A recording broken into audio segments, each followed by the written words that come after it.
आज की इस वीडियो में हम विलोपन विधि प्रश्नावली 3.4 क्लास 10th के क्वेश्चन सॉल्व करेंगे और स्टेप बाय स्टेप सीखेंगे कि विलोपन विधि का किस तरह से यूज़ करके समीकरण का हल निकालते हैं।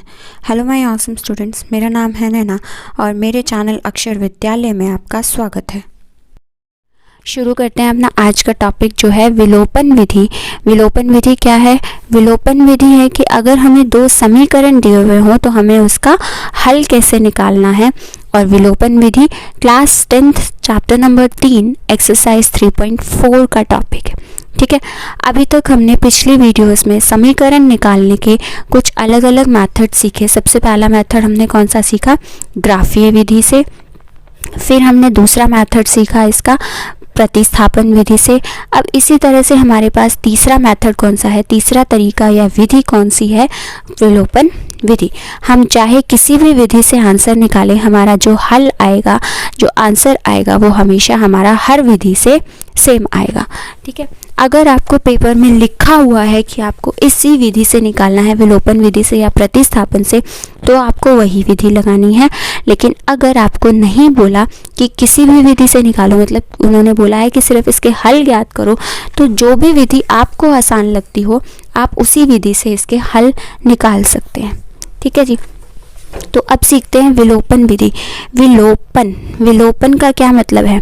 नाम से हमें पता चल रहा है विलोपन का मतलब विलुप्त हो जाना, यानी कि छुप जाना, या फिर मैं कहूँ छुप जाना, या फिर मैं कहूँ कि उस चीज़ का ख़त्म हो जाना। ठीक है, तो हम यही करेंगे। जो हमारी समीकरण होगी उस समीकरण में हम एक अपने चर को ख़त्म कर देंगे और दूसरा चर आराम से निकालेंगे।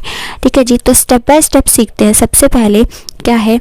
दो व्यक्तियों की आय का अनुपात 9/7 है। तो मान लेते हैं कि माना कि पहले व्यक्ति की जो आय है वो कितनी है?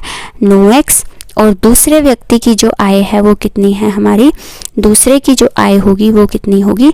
7x। इसी तरह से अब उनके खर्चों का अनुपात, जो इसका पहले का जो खर्चा है वो कितना है मेरा? 4y, तो दूसरे का खर्चा कितना हो जाएगा? 3y। अब इसके बाद उन्होंने क्या बोला? यदि प्रत्येक व्यक्ति की आय महीने में 2000 रुपये बचा लेता है, तो बचत किसको कहेंगे हम? बचत क्या होती है?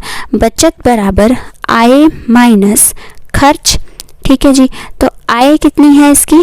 9x, और खर्च कितना है इसका? 4y, और जो कि हमें किसके बराबर दी है? 2000। प्रत्येक व्यक्ति, पहला व्यक्ति भी और दूसरा व्यक्ति भी, तो पहले व्यक्ति की आय में से उसका खर्च माइनस कर दिया तो क्या आ गई? उसकी बचत। इसी तरह से दूसरी समीकरण क्या बन जाएगी? दूसरे की आय में से उसका खर्च माइनस कर देंगे तो उसकी क्या आ जाएगी? बचत। ठीक है, ये बन गई पहली समीकरण और ये बन गई दूसरी समीकरण। ठीक है, जैसे हमारे प्रतिस्थापन विधि के कुछ स्टेप्स थे वैसे ही हमारे किसके स्टेप्स हैं? विलोपन विधि के भी स्टेप्स हैं। तो इसके स्टेप्स में हमको क्या करना है? हमें x और x का जो आगे वैल्यू लिखी है x के साथ, वो हमें क्या करनी है? बराबर, या x की या y की, जिसकी भी आपको आसान लगे। ठीक है, हम अपने क्वेश्चंस में कोशिश करेंगे कि हम किसकी वैल्यू को बराबर बनाकर चलें? x की वैल्यू।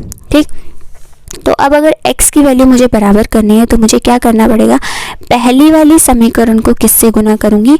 7 से। इसके आगे जो लिखा हुआ है 7, उसको किससे गुना करेंगे? इससे, 7 से।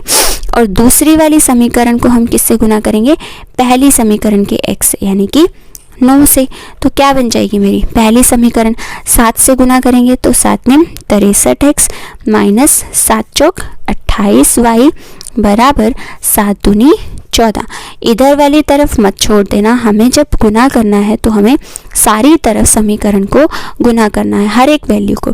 इसी तरह से जब इसको करेंगे तो 9 7 63 माइनस 9 18 9 27y बराबर 9 दूनी 18,000। अब हमको क्या करना है? स्टेप नंबर 2, हमारा x दोनों का बराबर आ गया। हमें क्या करना है? अब जो हमारी दोनों नई समीकरण आई हैं, ये तीसरी और ये चौथी, तीसरी समीकरण में से मुझे चौथी समीकरण को क्या कर देना है? माइनस। जब तीसरी में से चौथी को माइनस करेंगे तो साइन क्या हो जाएंगे? उल्टे। जो प्लस का है वो माइनस का, जो माइनस का है वो किसका हो जाएगा? प्लस का, 63 में से 63 कट गया। अब अगर आप ध्यान से देखोगे तो ये माइनस का 28y और ये प्लस का 27y, तो आंसर क्या आ जाएगा मेरा माइनस का y। 28 में से 27 का 1 और रकम साइन किसका आएगा, बड़ी रकम का। इसी तरह से ये प्लस का और ये माइनस का, तो 18,000 में से 4,000 गए, कितना बच गया 4,000, माइनस से माइनस कट गया, तो y की वैल्यू कितनी आ गई मेरे पास 4,000।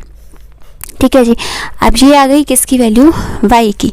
इसी तरह से जैसे हम लोगों ने प्रतिस्थापन विधि में लिखा था कि माना कि y का यह मान कौन से समीकरण में रखना है हमको, जिस मर्जी समीकरण में रख लो, चारों में से आपका आंसर सेम आएगा।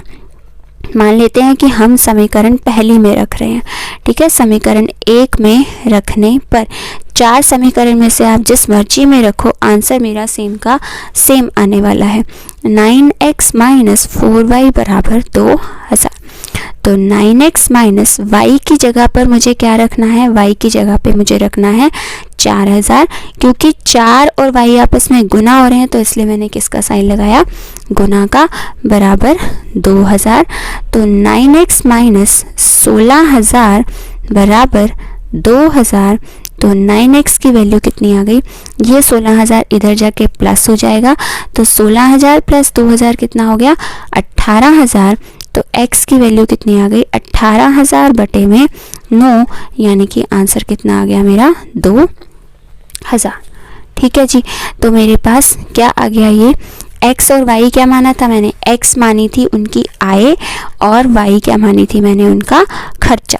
तो हमें क्या बताना है, उनकी दोनों की मासिक आय।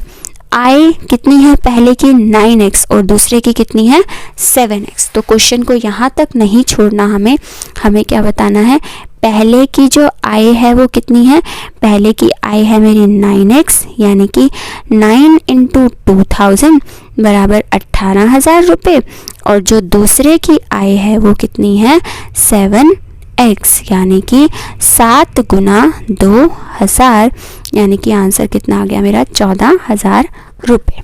ठीक है जी। अगला, विलोपन विधि का उपयोग करके निम्न रैखिक समीकरण युग्म के सभी संभव हल ज्ञात कीजिए। फिर से वही करना है, इसके सबके हमें संभव हल ज्ञात करने हैं। तो स्टेप नंबर 1 क्या कहता है, स्टेप नंबर 1 कहता है कि मुझे अपनी x के आगे जो वैल्यू लिखी है वो दोनों समीकरणों में क्या करनी है, बराबर करनी है। तो बराबर करने के लिए क्या करूँ, पहली समीकरण को किससे गुना कर दूँ, 4 से, और दूसरी समीकरण को किससे गुना कर दूं, जो दूसरी समीकरण को किससे गुना कर दूं, 2 से। जो पहली के आगे लिखा हुआ है वो दूसरी से गुना होगा, जो दूसरी के आगे लिखा हुआ है वो किससे गुना होगा, पहली से। तो पहली समीकरण को अगर 4 से गुना करेंगे तो कितना आएगा, 4 दूनी 8 प्लस 4 तिये 12y बराबर 4 अठे 32। ये हो गई मेरी तीसरी समीकरण। इसी तरह से दूसरी समीकरण को किससे गुना करना है, 2 से, क्योंकि पहले के आगे 2 लिखा है, तो उसको किससे गुना करेंगे, दूसरी समीकरण से। तो क्या आ गया, 2 चौके 8 प्लस 2 छिके 12y बराबर 2 सत्ते 14। ठीक है। अब स्टेप नंबर 2 में क्या है, स्टेप नंबर 2 में मुझे क्या करना है, अपनी तीसरी समीकरण में से किसको माइनस कर देना है, चौथी समीकरण को।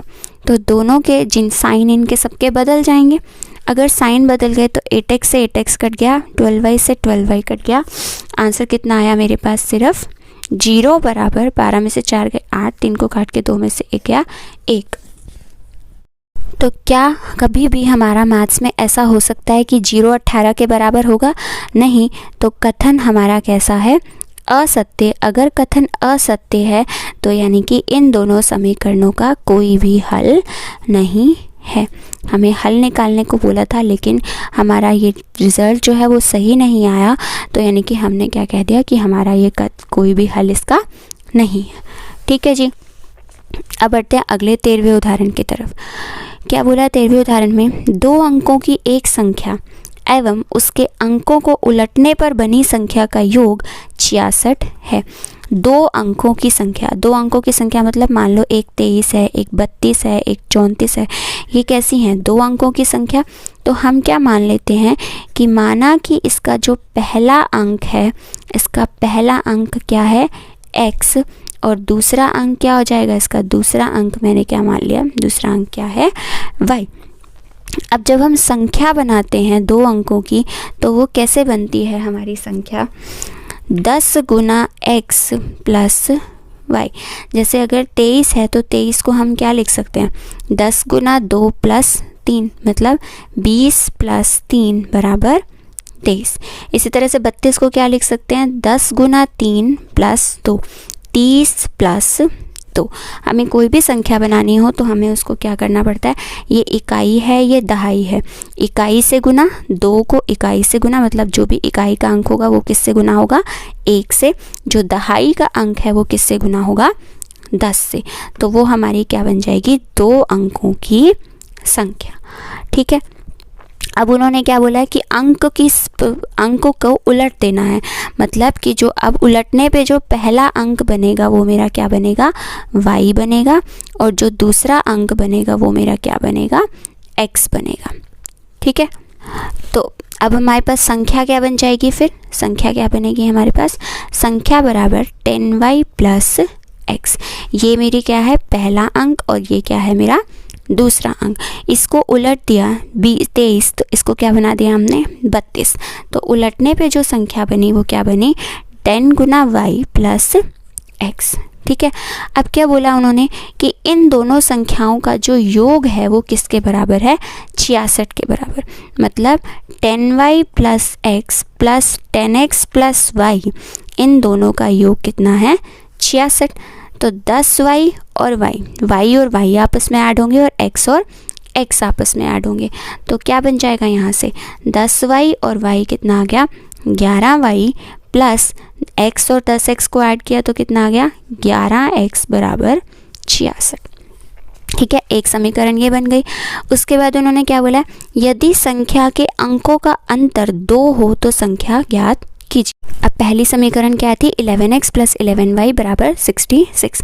तो पूरी की पूरी से 11 कॉमन लेके 11 इधर भाग कर दिया तो कितना आ गया, x प्लस y बराबर 6। अब आगे क्या बोला है, दोनों अंकों का अंतर कितना है, 2।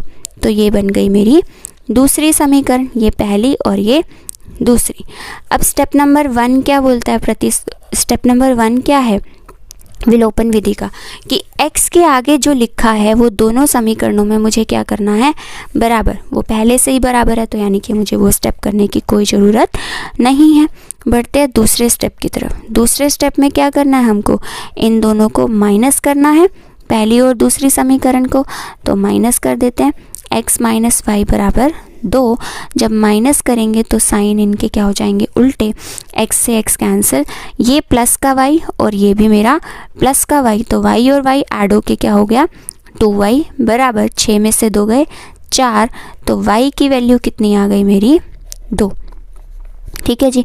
अब y की वैल्यू अगर 2 आ गई तो क्या करना है हमको, किसी भी समीकरण में, चाहे पहली में चाहे दूसरी में, हमें पुट करना है और आंसर आ जाएगा। तो x प्लस वाई की जगह पे 2 बराबर 6। तो x की वैल्यू कितनी आ गई, ये 2 इधर जाके माइनस हो जाएगा तो 6 में से 2 गए 4। तो अब मेरे पास संख्या कितनी आ गई, संख्या क्या बन गई, संख्या हमने क्या मानी थी, 10x प्लस y। तो यानी कि 10 इंटू एक्स की जगह पे 4 और y की जगह पे 2। तो कितना आ गया, 40 प्लस 2, यानी कि आंसर कितना आ गया मेरा, 42। अब एक चीज़ और, उन्होंने हमें क्या बोला था, संख्या के दोनों अंकों का अंतर कितना है, 2। ठीक है, हमें नहीं पता बड़ा अंक कौन सा है, x बड़ा है या y बड़ा है। एक बार हमने क्या मान लिया कि x बड़ा है, बड़ी में से छोटी को माइनस कर रहे हैं तो आंसर कितना आ रहा है, 2। इसी तरह से अगर मैं दूसरी बार क्या मान लूँ कि मेरा कौन सा अंक बड़ा है, y का अंक बड़ा है और x का अंक छोटा है, तो भी तो हमारा आंसर 2 आ सकता है।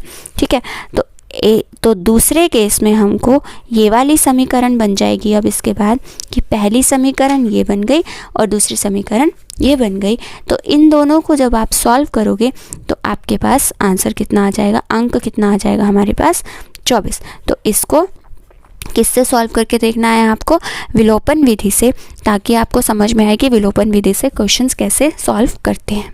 ठीक है जी। अब बढ़ते हैं अपनी प्रश्नावली की तरफ। प्रश्नावली 3.4, निम्न समीकरणों के युग्म को विलोपन विधि तथा प्रतिस्थापन विधि से हल कीजिए और कौन सी विधि इनमें से सबसे उपयुक्त है। अब आपको दोनों विधियों से इन क्वेश्चंस को सॉल्व करना है, विलोपन से भी और प्रतिस्थापन से भी। बड़े सारे पार्ट्स हैं, इस वीडियो में हम एक ही पार्ट करेंगे, बाकी के पार्ट्स आप खुद से निकाल सकते हैं। ठीक है, तो सबसे पहले बात करते हैं किसकी, विलोपन विधि की। अगर हम विलोपन विधि से निकाल रहे हैं तो मुझे सबसे पहले क्या करना पड़ेगा, मुझे सबसे पहले इसका डिनोमिनेटर ख़त्म करना है। वो कैसे ख़त्म करेंगे, इसका हर ख़त्म करना है। कैसे ख़त्म करेंगे, एलसीएम लेकर। यहाँ पर 6 एलसीएम आ जाएगा, ऊपर क्या आ जाएगा 3x प्लस 6 को 3 से भाग करेंगे 2, फिर 2 को 2 से गुना करेंगे 4 बराबर -1। तो क्या आ गया 3x प्लस 4y बराबर, ये 6 इधर भाग में है, इधर जाके गुना में हो जाएगा, तो आंसर आ गया -6। इसी तरह से दूसरी समीकरण क्या है, x माइनस वाई बटे 3 बराबर 3। अब 3 इसका एलसीएम आ गया, तो इसको कितना आ गया 3, और 3 को x से गुना करेंगे तो 3x माइनस वाई बराबर 3। तो कितना आ गया 3x माइनस वाई बराबर 3 को 3 से गुना करेंगे तो आंसर कितना आ गया 9। तो ये मेरी पहली समीकरण और ये मेरी दूसरी समीकरण। स्टेप नंबर 1 क्या बताया मैंने विलोपन विधि का, स्टेप नंबर 1 है कि हमें दोनों समीकरणों का जो x के साथ वैल्यू लिखी है वो क्या करनी है, बराबर, और वो मेरी पहले से बराबर है, तो स्टेप नंबर 1 हमें नहीं करना। देन बढ़ते हैं स्टेप नंबर 2 की तरफ। स्टेप नंबर 2 में क्या है कि इन दोनों समीकरणों को हमें माइनस करना है, तो क्या आ जाएगा 3x प्लस 4y बराबर -6, और इधर क्या आ गया 3x माइनस वाई बराबर 9। तो क्या करना है, जो रकम प्लस की है वो माइनस की, जो माइनस की है वो प्लस की। ठीक है जी, 3x से 3x कट गया, 4 और 1 4y और 1y कितना आ गया, ये 5y बराबर 9 और 6 कितना हो गया 15। किसका, माइनस का, क्योंकि दोनों रकम किसकी हैं, माइनस की। ये कटेगा तो y की वैल्यू कितनी आ गई मेरे पास -3। अब ये y आ गया, इस y का मान किस में रखना है, पहली समीकरण में। तो 3x प्लस 4y बराबर -6, 3x प्लस 4 y की जगह पर -3 बराबर -6। तो क्या आ गया 4 × 12 बराबर -6। तो 3x बराबर, ये 12 माइनस का है, इधर जाके प्लस का हो जाएगा, तो 12 में से 6 गए 6। अब ये 3 इधर गुना में है तो इधर जाके भाग हो जाएगा, तो 6/3 कितना आ गया मेरे पास आंसर 2। ठीक है, तो हल क्या आ गया, x की वैल्यू आ गई 2 और y की वैल्यू कितनी आ गई मेरी -3। ठीक है, अब इसके बाद अगला किससे निकालना है, इसी क्वेश्चन को मुझे प्रतिस्थापन विधि से। तो प्रतिस्थापन विधि से हम कहाँ से शुरू करेंगे क्वेश्चन को, जब हम एलसीएम ले चुके हैं पहला और दूसरी समीकरण। अब प्रतिस्थापन विधि हमने कैसे सीखी थी कि पहली समीकरण लेनी है 3x प्लस 4y बराबर -6, इसमें से किसकी वैल्यू निकालनी है, x की। तो जो भी एक्स्ट्रा पार्ट होता है उसको हम कहाँ ले जाएंगे, राइट हैंड साइड पर, -6 -4y। x के साथ क्या लिखा हुआ है गुना में 3, तो वो 3 नीचे जाके क्या हो जाएगा भाग, तो ये क्या बन गया मेरा तीसरा समीकरण। इस तीसरे समीकरण को हम कहाँ रखते हैं, दूसरे समीकरण में। जहाँ पे भी x लिखा है उसकी जगह पे ये वाली वैल्यू, बाकी समीकरण मेरा दूसरा ऐसे का ऐसे। तो क्या बन जाएगा 3 x की जगह पे -6 -4y बटे में 3 माइनस का y बराबर का 9। ठीक है जी, तो 3 से 3 मेरा कट गया, क्या आ गया -6 -4y माइनस का y बराबर 9। तो -6 4 और 1, जिसके आगे कुछ नहीं लिखा होता यानी कि गुना में क्या लिखा हुआ है 1, तो 4 और 1 कितना आ गया मेरा 5y बराबर का 9 माइनस का 5y बराबर, ये 6 पूरा इधर माइनस में है, उधर जाके किसका हो जाएगा प्लस का। तो क्या आ गया माइनस का 5y बराबर 9 और 6 15। अब ये -5 इधर गुना में है y के साथ, तो इधर जाके नीचे जाके भाग का, आंसर आ गया y बराबर -3। ठीक है, पहले विलोपन विधि से भी हमारा यही आया था और अब भी हमारा प्रतिस्थापन विधि से भी हमारा यही आया। अब ये जो y की वैल्यू है ये कहाँ पुट कर देते हैं, तीसरे समीकरण में। वैसे आपकी मर्जी है, आप जिसमें मर्जी पुट करो, आपके आंसर पे कोई फ़र्क नहीं पड़ेगा, आपका आंसर हमेशा सेम आएगा। -4 y की जगह पे मैंने क्या लिया, -3 और बटे में 3, तो कितना आ गया -6 और माइनस गुना हो रहे हैं तो प्लस 4 दिए 12 बटे में 3, 12 में से 6 गए 6 बटे 3, तो आंसर कितना आ गया, x की वैल्यू कितनी आ गई मेरी 2, तो x आ गया मेरा 2। ठीक है, वही आंसर। अगर आपको मेरा ये वीडियो पसंद आया हो तो प्लीज़ लाइक शेयर और सब्सक्राइब कीजिए ताकि मेरे नए वीडियोस आपको मिलते रहें। अगले वीडियो में हम प्रश्नावली 3.4 का सेकंड क्वेश्चन सॉल्व करेंगे। तब तक के लिए take care and bye bye.